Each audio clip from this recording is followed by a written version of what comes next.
ওকে, তো এই ম্যাথটাতে আহ, সহজ একটা ম্যাথ। এটা যদি গ নম্বরটা, তো এইখানে এইভাবে দেওয়া,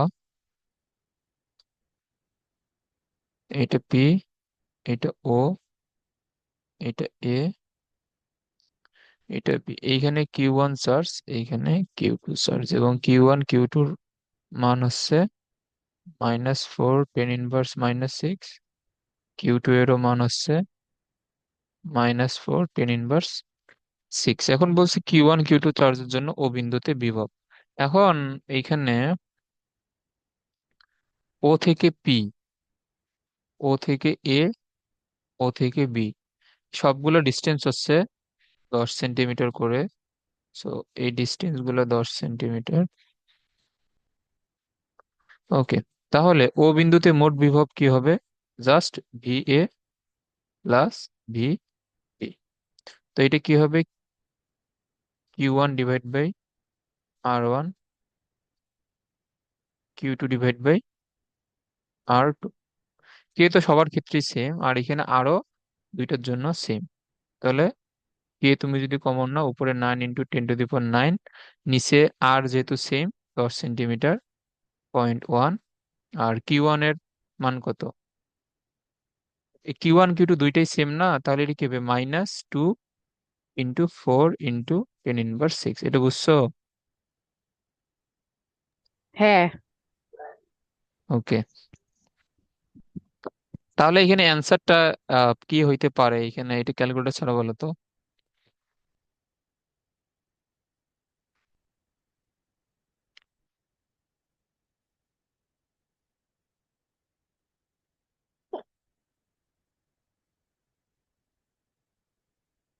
বলো।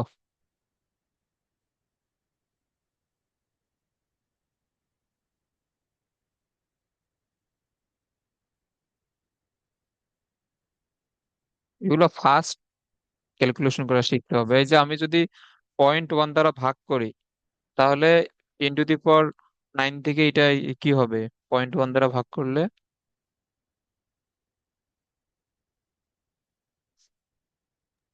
আর 10 টু দি পাওয়ার 10 হবে। হ্যাঁ 10⁻⁻। আর এইখানে যদি এটা 10⁻⁻ হয়, আর এমনিতে নর্মাল সংখ্যাগুলো গুণ করো, এখানে কত? 8 না? 8 লং কত? 72। তাহলে হচ্ছে এখানে 10⁻⁻, আর এখানে 10 ইনভার্স 6, তাহলে এটা কি হবে? 10⁻⁴ হবে না? এটাই অ্যান্সার। বুঝছো এটা? হ্যাঁ। ওকে, আচ্ছা, এখন যদি আমি এখানে কিছু চেঞ্জ করি, এই ধরো আমি 7.2 লিখলাম, তাহলে পাওয়ারের এখানে কি চেঞ্জ হবে বলো তো? এখানে 5 হবে। হ্যাঁ, আবার বলো। 5 হবে। হ্যাঁ 5। এইখানে এই যে এই দশমিক বামে নিয়ে আসলে তো পাওয়ার এক ঘর বেড়ে যায়, এগুলো তো জানো। ওকে, এরপরে যেটা বলছে যে প্রাবল্য একই হবে কিনা।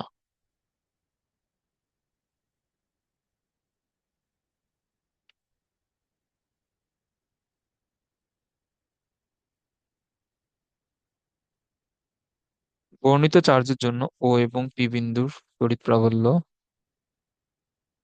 একই হবে কিনা।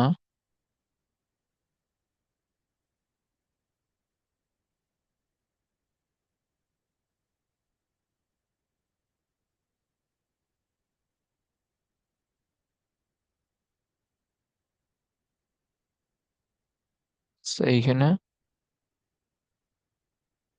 আচ্ছা, আমরা যেই যেই বিন্দুতে প্রাবল্য বের করব, সেই সেই বিন্দুতে একটা করে +1 কুলম্বের চার্জ দিয়ে রাখি। আচ্ছা, এবং এইগুলা ডিস্টেন্স দেওয়া 10 সেন্টিমিটার করে, এগুলো সবই 10। তো আমরা যখন পি বিন্দুর ক্ষেত্রে বের করব, তখন আমাদের এই ডিস্টেন্সটা লাগবে, আবার এই ডিস্টেন্সটা লাগবে। এখন এইগুলো তোমার পরীক্ষার খাতায়, এগুলা এই যে পিথাগোরাসের সূত্র দিয়ে বের করে দিবা। এইটাই কত হবে বলো তো? এটা হবে 10√2। এটা হবে 10√2, মানে 10 স্কোয়ার প্লাস 10 স্কোয়ার, তাহলে 2 × 10 স্কোয়ার। 10 বাইরে আসবে, আর √2 হবে। এর বুঝছো? এটা তুমি পিথাগোরাসের সূত্র দিয়ে বের করে দিও। ওকে। তো এখন ও বিন্দুর জন্য যদি বের করি,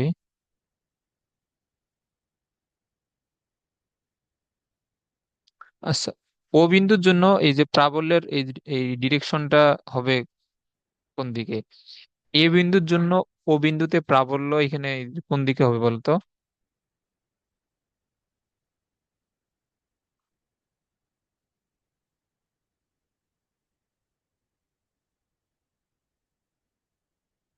তাড়াতাড়ি বলো।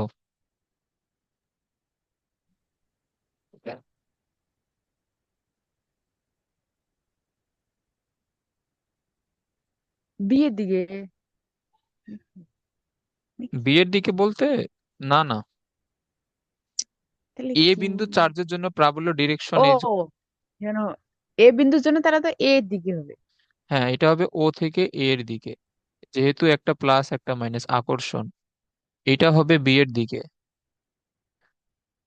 ওকে।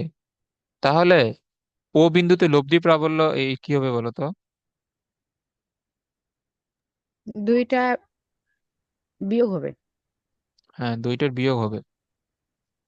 ওকে।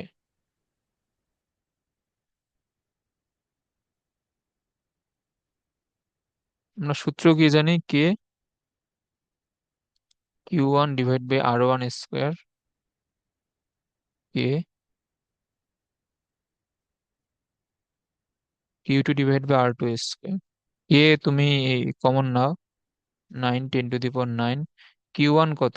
4 × 6। আর এর মান হচ্ছে 10 সেন্টিমিটার, 0.1 স্কোয়ার। Q2 এর মানও সেম। আর কত? বি থেকে ও, এটাও 10 সেন্টিমিটার, মানে 0.1। সবগুলো সেম না? তাহলে এটা কি হবে? জিরো হবে। এটা বুঝছো? হ্যাঁ। খুবই সহজ। আচ্ছা, এখন পি বিন্দুর জন্য হিসাব করো।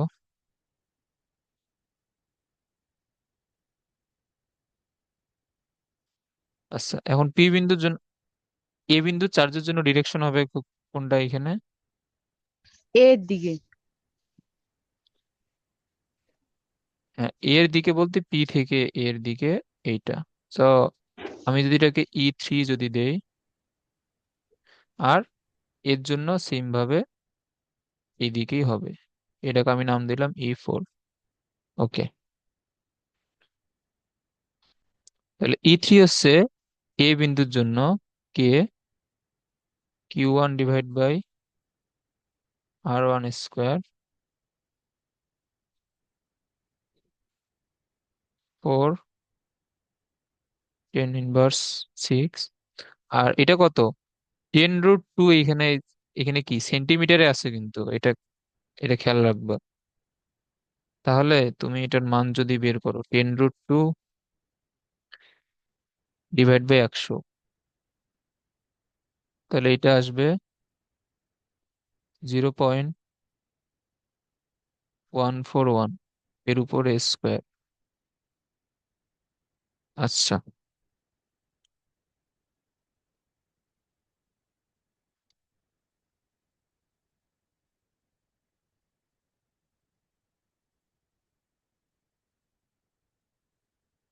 এটাকে তুমি যদি মানে এই যে 10/√সেন্টিমিটার 100, এর পুরো মানটা নিয়ে তুমি যদি স্কোয়ার করে যদি এই যে নিচে এনে যদি লে- লেখো, মানে এই যে ডি স্কোয়ারের জায়গায়, তাহলে এখানে যেটা আসবে 1.8 × 10⁶, এত নিউটন পার কুলম। এটা আসে না?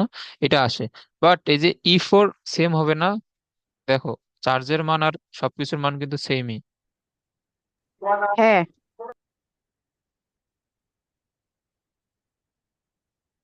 E4ও কিন্তু সেমই আসবে।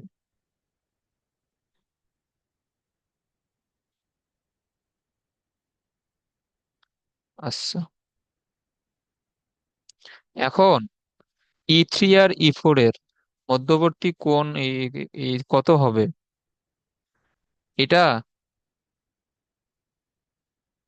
এই যে এ বি, এই পুরো এই এই পুরো ডিস্টেন্সটা কয় সেন্টিমিটার? পুরো ডিস্টেন্সটা আসছে 20 সেন্টিমিটার। না, এটা 10, এটা 10। এ বি এই পুরো ডিস্টেন্সটা 20 সেন্টিমিটার না? আর হ্যাঁ, এপি এবং বিপি এরা আছে 10√2 করে। সো তুমি এইটাকে বর্গ করো 400। এই দুইটাকে বর্গ করে যোগ করো। এটা 10√2 কে বর্গ করলে আসবে কত? 200 হয় না? তাহলে 200 প্লাস 200, 400। তাহলে এটা কার সূত্র ফলো করতেছে মূলত? পিথাগোরাস। পিথাগোরাসের সূত্র। তাহলে টোটাল ত্রিভুজে এইখানে বাহু হচ্ছে এপি, এবং ধরো যে বাহু লম্ব হচ্ছে, সরি, ভূমি আর লম্ব হচ্ছে এপি বিপি, আর অতিভুজটা হবে এবি। এটা বুঝছো? যদি অতিভুজটা এবি হয় তাহলে এই কোণটা এক সমকোণ হবে, এই যে এই কোণটা। এটা ক্লিয়ার যে এই কোণটা 90 ডিগ্রি হবে? হ্যাঁ। তো এটা তো তোমার বুঝতে হবে, তোমার তো এটা এই কোণটা যে কত ডিগ্রি হবে এটা কিন্তু কোনো হিন্ট দেওয়া নাই। সো এটা চোখ কান এই খোলা রেখে এটা বুঝতে হবে যে এটা আসলে পিথাগোরাসের সূত্র অ্যাপ্লাই হয়। আর যদি সমবাহু হইতো তাহলে তো 60 ডিগ্রি, বাট সমবাহু যেহেতু না, সেহেতু অন্য যে কোনো ভাবে হোক এটা বের করতে হবে। ওকে, তাহলে এখানে আলফা কত তাহলে? আলফা হচ্ছে 90 ডিগ্রি, মানে E3 এবং E4 এর মধ্যবর্তী কোণ। তাহলে পি বিন্দুর জন্য লব্ধি প্রাবল্য হবে কত?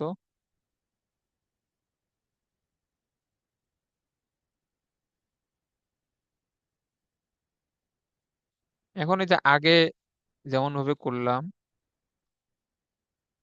যে তোমার এখানে অবশ্যই পুরো সূত্রটা লিখতে হবে, বাট যেহেতু cos 90, সো এই এইটুকু জিরো হয়ে যাবে। তাহলে এখানে পড়ে থাকে শুধুমাত্র E3 আর E4। এখন তুমি যদি, যেহেতু দুইটাই সেম,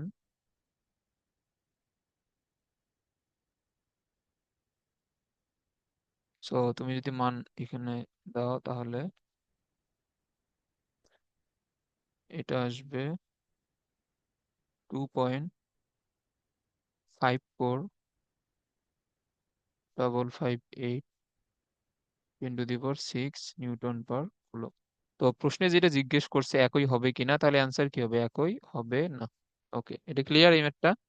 সো এই টাইপের তোমার বিভব এবং প্রাবল্য নির্ণয় করার, এই ত্রিভুজ দিয়ে, বর্গ দিয়ে, আয়ত দিয়ে বা সামান্তরিক দিয়ে, যে কোনো ভাবে হোক বিভিন্ন ধরনের ম্যাথ আসতে পারে কিন্তু এক্সামে। এগুলা সহজ, এগুলা ভেক্টর ভালোভাবে এই মাথায় রাখবে, এগুলো সমস্যা হবে না। ওকে, এরপর এটা পড়ো।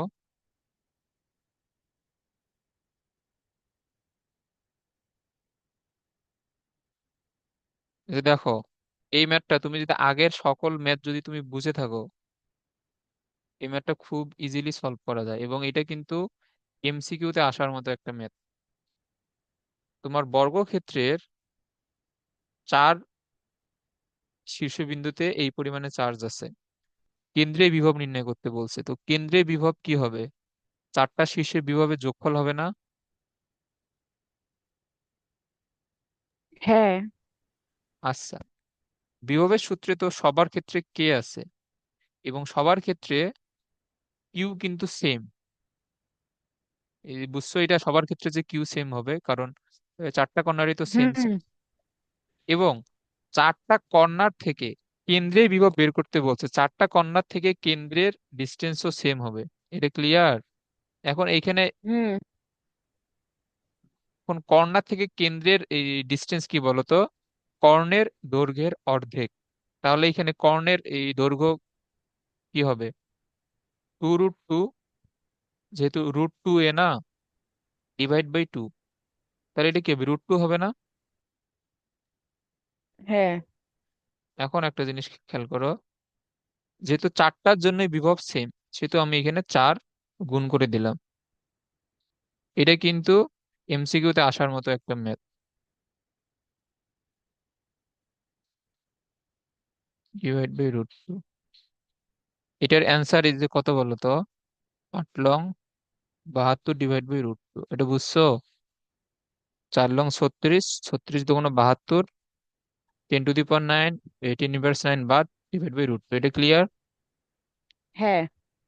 ওকে, সো এটা কিন্তু এমসিকিউ তে আসার মতো, যদি তুমি ভালোভাবে বুঝো তাহলে এটা 1 মিনিটের মধ্যেই সলভ করতে পারবা, এবং এগুলা সলভ করা শিখতে হবে 1 মিনিটের মধ্যে।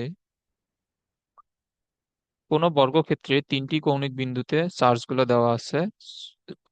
চ- এখানে বলছে চতুর্থ কৌণিক বিন্দুতে কত আধান স্থাপন করলে বর্গক্ষেত্রের কেন্দ্রে তড়িৎ বিভব শূন্য হবে।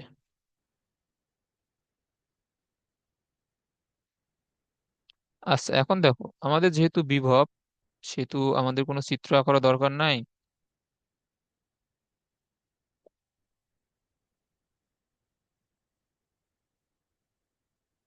ওকে, এখন বলছে কেন্দ্রে বিভব শূন্য, তার মানে কেন্দ্রের মানটা আমরা শূন্য দিয়ে দেই। এখন এখানে কি হবে? U1/R।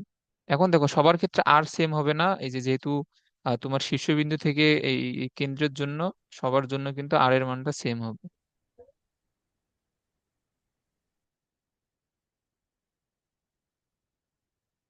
তো এতগুলো ম্যাথ করার পর আশা করি এখন এগুলো নিয়ে কোনো কনফিউশন নাই।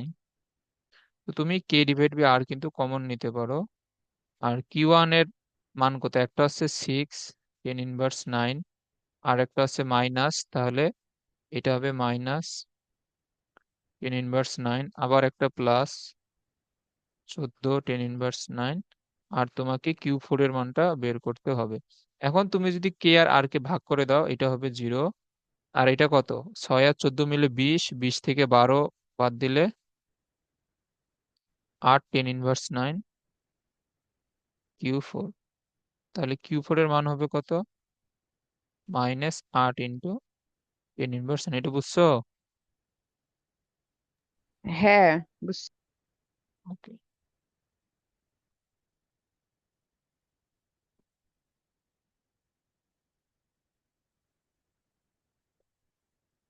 বায়ুতে অবস্থিত একটি বিন্দু আধানের জন্য একটি বিন্দুতে তড়িৎ প্রাবল্য এবং তড়িৎ বিভবের মান যথাক্রমে এত এবং এত। বিন্দু আধানটির মান কত?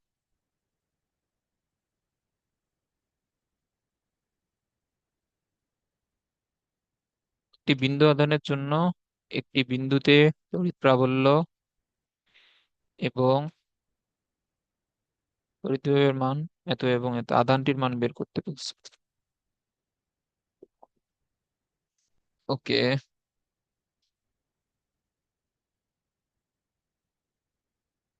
এখন এই ধরলাম এইখানে আধানটা, এই আধানের জন্য ডি ডিস্টেন্সে কোন একটা পি বিন্দুতে তোমার এইখানে প্রাবল্য এবং বিভবের মানটা দেওয়া আছে। তো তোমার কিউ এর মানটা আসলে বের করতে হবে।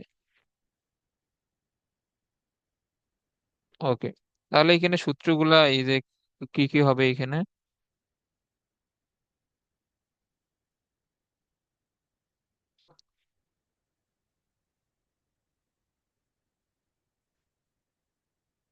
হুম হুম, আচ্ছা, একটু দাঁড়াও।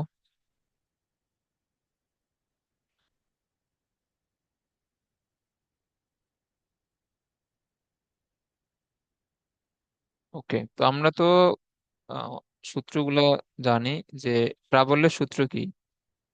K × Q/D²। আর ভি এর সূত্র কি? K × Q/D, এটা না? এটা হচ্ছে দুইটা সূত্র। হুম। ওকে, তো এখন তোমার তো ডি এর মানও দেওয়া নাই, বাট তুমি যদি দুইটাকে ভাগ করো, একটাতে আছে D², আর একটাতে আছে তোমার হচ্ছে যে ডি। তো তুমি যদি দুইটাকে ভাগ করো, তো একটা ডি তো এখানে থেকে যাবে। তো এটা রিমুভ করার জন্য আমরা 2 নম্বর সমীকরণটাকে বর্গ করে 1 নং এর সাথে ভাগ করে দিব, যাতে ডি স্কোয়ার বাদ যায়, এটা বুঝছো? যাতে ডি স্কোয়ার বাদ যায়, তাহলে ই ডিভাইড বাই কি হবে? ভি² হবে না? আর এখানে কি হবে? K/K²। আর এইখানে, আচ্ছা দাঁড়াও, এটা একবারে লিখলে হয়তো এটা বুঝবা না।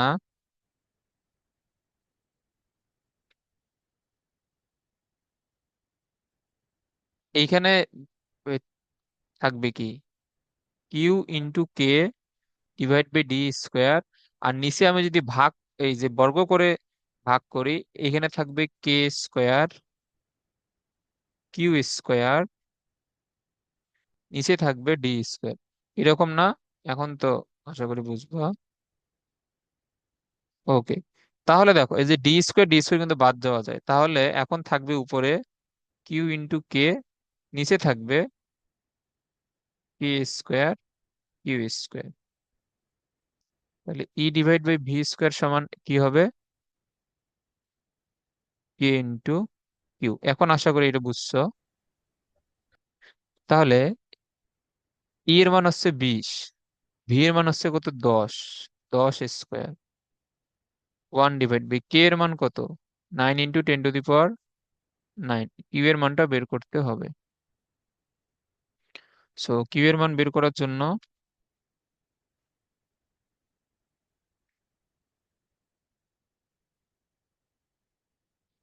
আর গুণ করলে এটা হয় 100।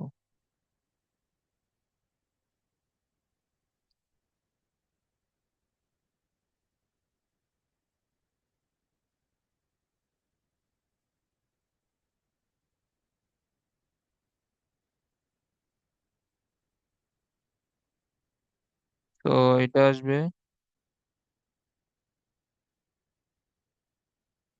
এতগুলো। এটা ক্লিয়ার এই ম্যাথটা? সহজ, বাট একটু ইয়ে আছে আর কি, তোমার এই যে মানে ডি স্কোয়ারটা রিমুভ করা লাগবে, কারণ ডি এর মান তুমি তো জানো না। সেই জন্য ডি স্কোয়ারটা রিমুভ করার জন্য বর্গ করা লাগে।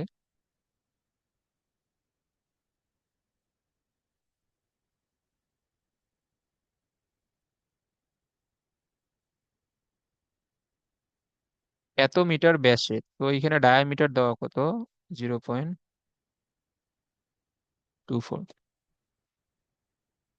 তাহলে রেডিয়াস হবে কত, 0.12। ওকে, এখন পৃষ্ঠে যে চার্জটা দেওয়া হয়েছে এটা আছে 33.3 10⁻৯ কুলম্ব। এখন বলছে গোলকের কেন্দ্র হতে এত মিটার দূরে বিভব এবং প্রাবল্য। তো আমরা যদি এখানে ক নম্বরটা সলভ করি, তাহলে এত মিটার দূরে বিভব হবে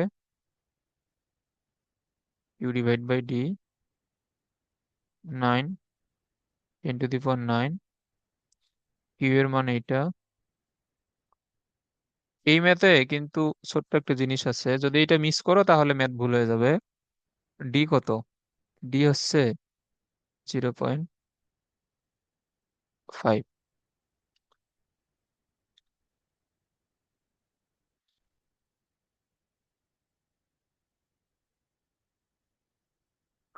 তাহলে এটা হবে 599.4 ভোল্ট। আর প্রাবল্য নির্ণয় করতে বলছে, আমরা জানি প্রাবল্যের সূত্রে কি হবে, ডি স্কোয়ার হবে জাস্ট। তো এটা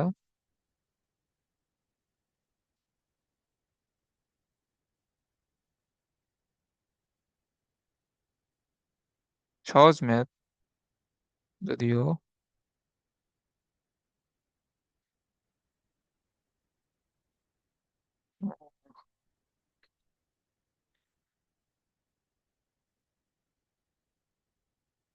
এই চ্যাপ্টারে শুধুমাত্র যে এই দুইটা টপিক থেকে, মানে বিভব আর প্রাবল্য থেকে, যে কতভাবে ম্যাথ আসতে পারে এগুলো টেস্ট পেপার সলভ করলেই বুঝবো। এত যেহেতু এটা প্রাবল্য, নিউটন পার কুলম্ব। এখন খ নম্বরে যেটা বলছে, খ নম্বরে ডিস্টেন্স কত, D2.06। তাহলে বিভব হবে কত,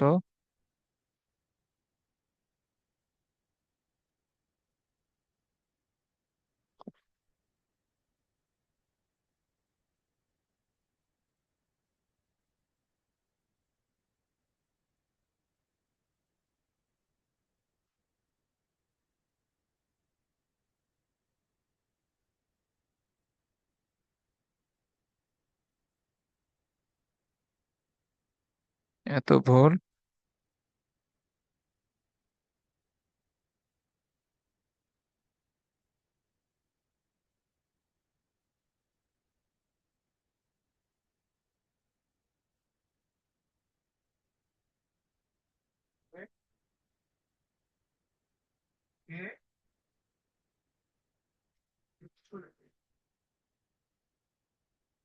এটা বুঝছো? হ্যাঁ। বাট এটা হয় নাই এই ম্যাথটা। এটা বলো তো কেন হয় নাই? তারপরে আমি যদিও করলাম, এই যে তোমার খ নম্বরটা আমি যেভাবে করছি এটা ভুল কেন বলো তো?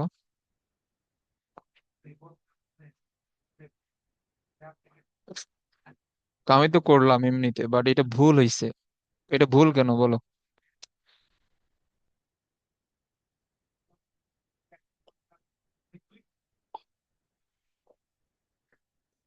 এখানে কি ভুল হইছে বলো দেখি।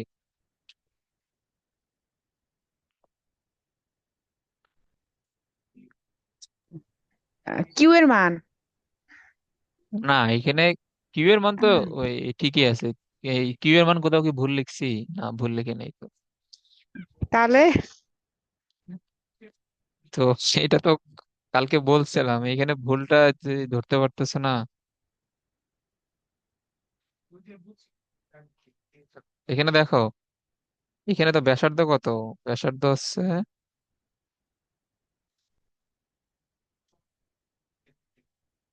যে এখন আর বুঝছি। তোমার যে ডিস্টেন্সটা দেওয়া আছে, এটা তো ব্যাসার্ধের চেয়ে ছোট না এই বড় বলো তো? ছোট। ছোট, ব্যাসার্ধ বড়।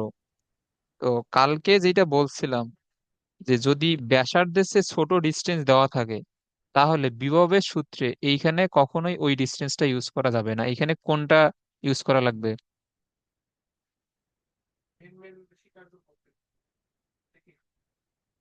হুম?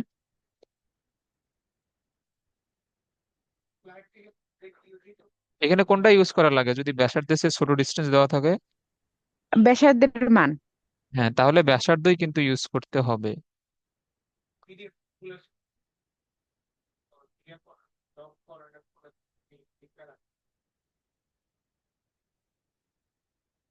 আর আর প্রাবল্যে কি ভুল হয়েছে বলো দেখি।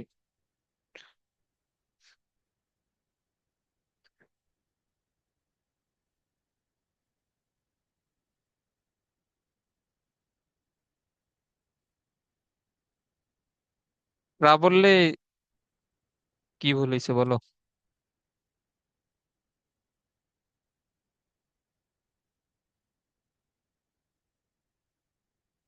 এইটা তো অন্তত পারা উচিত, যে প্রাবল্যে কি ভুল হয়েছে।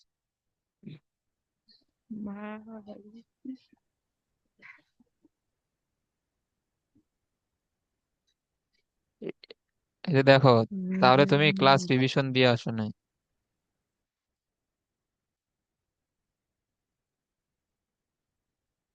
এই জন্য বলি যে এক ক্লাসের এই এই যেটা পড়বা এটা রিভিশন দিয়ে তারপরে নেক্সট ক্লাসে আসবা, তাহলে বুঝতে সমস্যা হবে না। তুমি যদি এই প্রশ্ন পরীক্ষায় যেটা আসতো, তাহলে তো আমি যেভাবে সলভ করলাম এইভাবে লিখে দিয়ে আসতা, বাট অ্যান্সার তো হয়তো ভুল।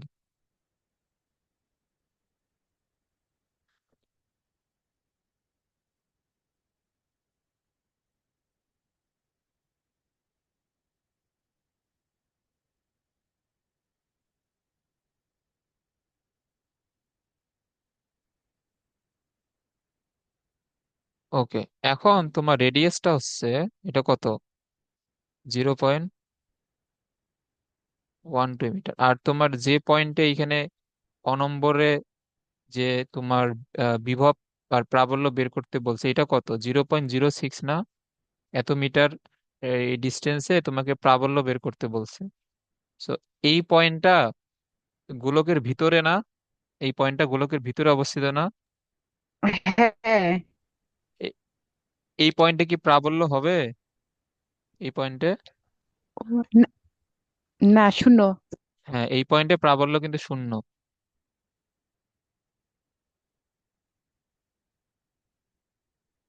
সো এই যে এইসব জিনিস মাথায় রাখতে হবে। ওই তো আমি ম্যাথ করা শুরুতেই এটা বলছিলাম, একটা জিনিস আছে এখানে যেটা মিস করলে ম্যাথ ভুল হবে।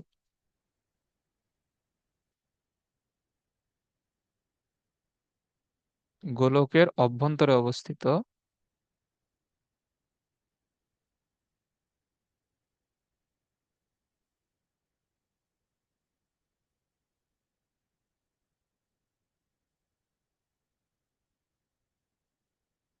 অতএব কি হবে, উক্ত বিন্দুতে প্রাবল্য শূন্য। এখন বুঝছো? হ্যাঁ, আর এইখানে কোনো সমস্যা ছিল না, কারণ এই ক্ষেত্রে যে ডিস্টেন্সটা দেওয়া এটা কত, 0.5 মিটার, যেটা তোমার ব্যাসার্ধের চেয়ে বড়। ব্যাসার্ধ 0.112 আর এটা 0.5, সো এইটা যেহেতু ব্যাসার্ধের চেয়ে বড়, সেই ক্ষেত্রে আমাদের বিভবের সূত্রেও আমরা এই ডিস্টেন্সটা ইউজ করছি, প্রাবল্যের সূত্রেও এই ডিস্টেন্সটা ইউজ করছি। বাট যখন ব্যাসার্ধের চেয়ে ছোট হবে, তখন বিভবের সূত্রে অবশ্যই ব্যাসার্ধ ইউজ করতে হবে। আর ব্যাসার্ধের চেয়ে ছোট হলে মানে ওইটা তো বৃত্তের ভিতরে অবস্থিত, তো বৃত্তের ভিতরে যদি হয় তাহলে তো প্রাবল্য থাকবেই না, জিরো হবে। এটা ক্লিয়ার? হ্যাঁ, হ্যাঁ। হ্যাঁ, তো এগুলো ভালোভাবে রিভিশন দিয়ে আজকে যতগুলো ম্যাথ সলভ করাইলাম সবগুলো আবার নিজে সলভ করবা, সলভ করে তারপর নেক্সট ক্লাসে আসবা। আজকে এই পর্যন্ত থাক। আমি এখন এই স্লাইডটা এখন দিয়ে দেবো একটু পরে। আজকে এখানে থাক।